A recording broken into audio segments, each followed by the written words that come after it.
Hey, this is Kenny Martin at Competition Cars and Classics. Now, I've been known to do a video or two, and normally they're aimed at my customers trying to sell a car, right? That's what car salesmen do. Today's video is aimed at the car salesman out there. That's right. I know there's a lot of you that look at our videos, follow our page, and we appreciate it. And today, it's Sales Training 101. Now, in the car business, we have our own culture. We have our own language. And today I'm going to try to help out some of you newer guys and maybe some of you veterans, you know, that's been in the business for a while that needs a refresher.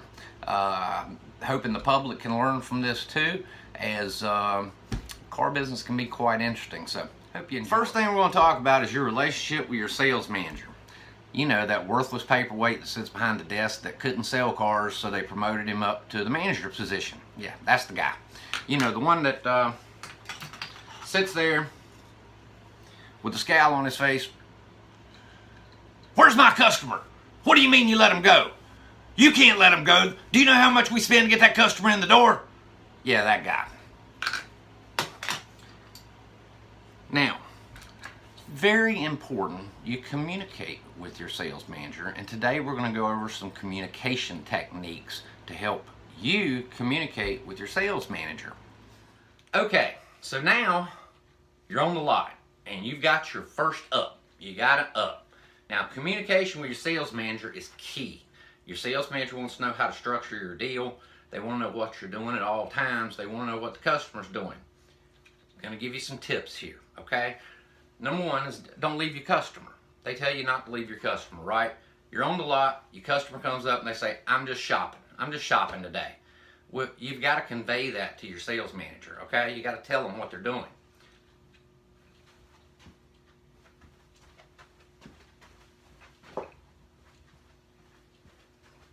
That's right. They're just shopping. Now your sales manager knows exactly what you're dealing with. They're just shopping. What's the most common thing a customer's going to tell you when they get out of the car and you go up and greet them? I'm just looking. I'm just looking around today. You got to convey that to your sales manager. Don't want to leave your customer though, right? Right. So,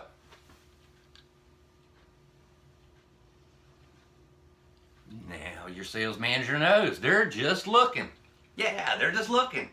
Now he knows that you're on it. You're on. All right. So you got your customer. You start talking, and they start talking price. And they say, well, that's too high. That's too high. You got to tell your sales manager, it's too high. It's too high for them, right?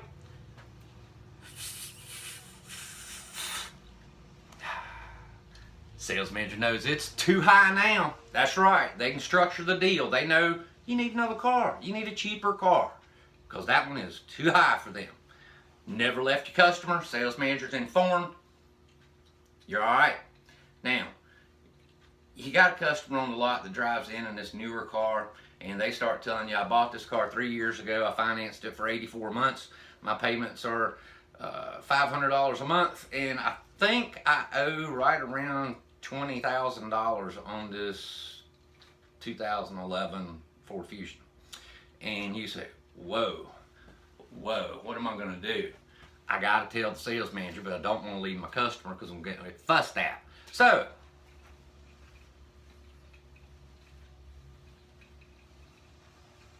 that's right, they're buried. They're buried.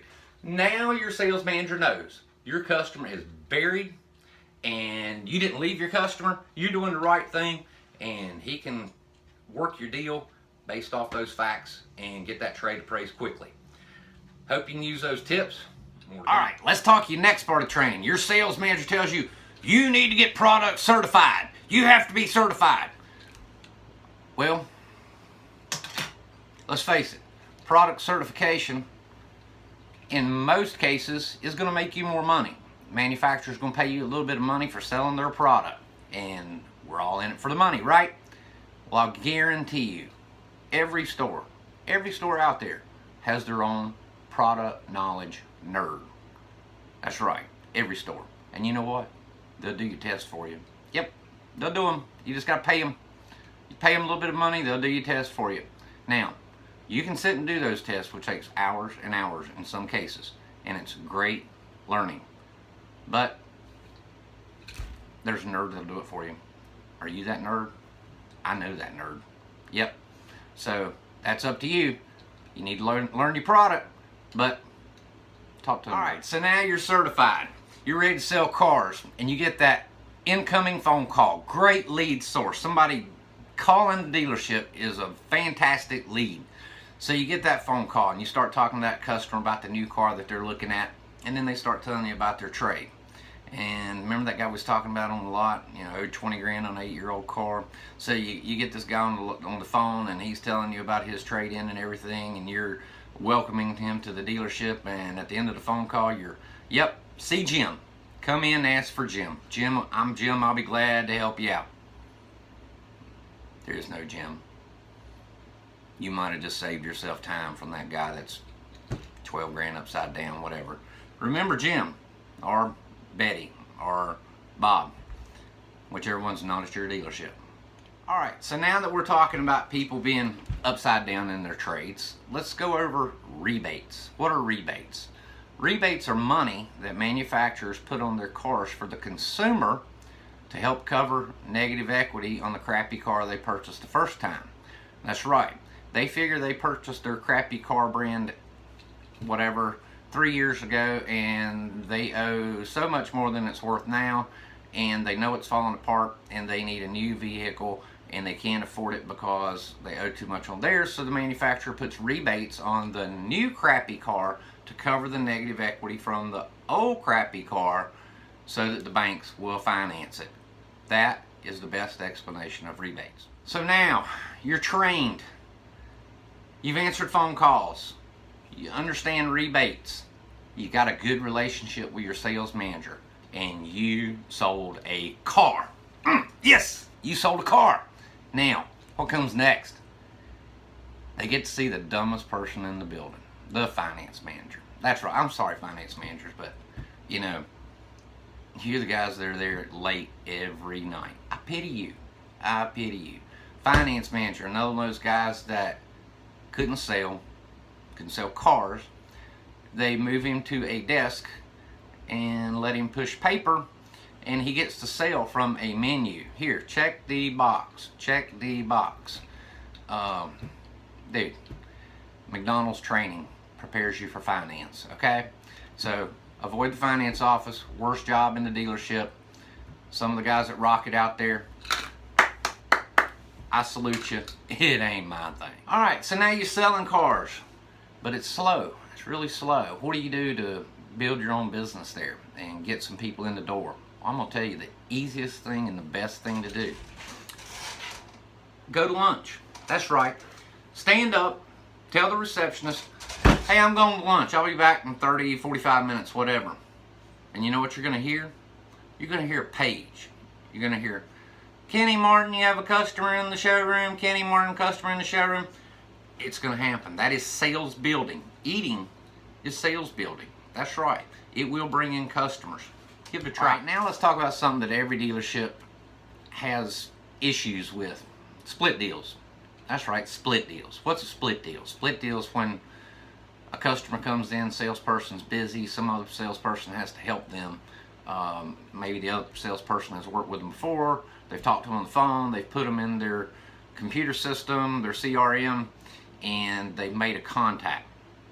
Well, every dealership out there has Lazy Larrys. What's a Lazy Larry? Lazy Larry is one that he takes a phone call, he puts them in the CRM, and he says, hot dang, I've got 72 hours. If that customer comes in, I'm going to be busy. I'm going to turn them over to somebody else because I don't want to work with them. Because it sounds like they're upside down. They don't know what they want, and they might have bad credit. And if they buy, hey, I'll get half a deal. When that happens, and it's going to happen to you, when it happens, do your job, sell the car, and then make sure you give the other salesperson that glare. You know, just that glare. Just, yeah, because they owe you. They owe you now. And you know what? They don't care. They don't care.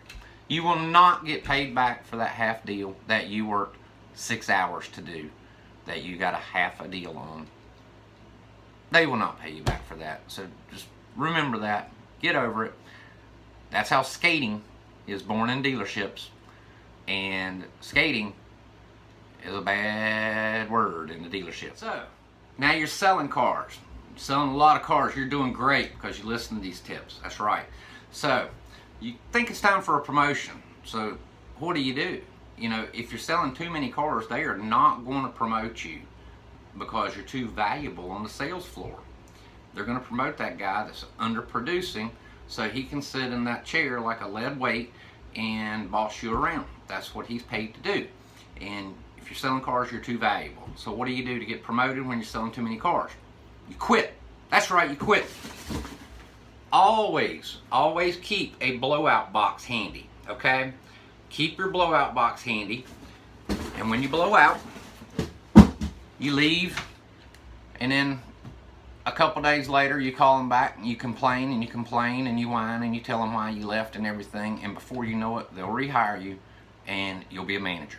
That's right, you'll be a manager because they know you're no longer motivated to be a salesperson because you don't like the things that they try to do to the salespeople, which is why you quit in the first place. So now they'll promote you and you're a manager. And it's really simple. And last but not least, I know I've poked a lot of fun at the new car dealerships and the positions they're in, and but there's a lot of truth in what I said there. You guys that work there, you know what I'm talking about. But I do want to say that the new car dealers that I worked for taught me so much, man. I'd never be here where I am today if it weren't for them, and I appreciate it. I appreciate it so much, what you did for me. You know, what I would say to conclude this training would be, man, do what you want to do and just do it well. You know, find your passion, find what motivates you, and go for it, man. Do you want to be the top salesperson in your dealership? Just go do it. You want to be a finance manager? Let them know and earn it. You want to be a sales manager? You better work for it. You better earn it. That's an important position, man. You're in charge of motivating the troops. You're in charge of people's lives. So it's an important position. Remember that every time you sit behind that desk.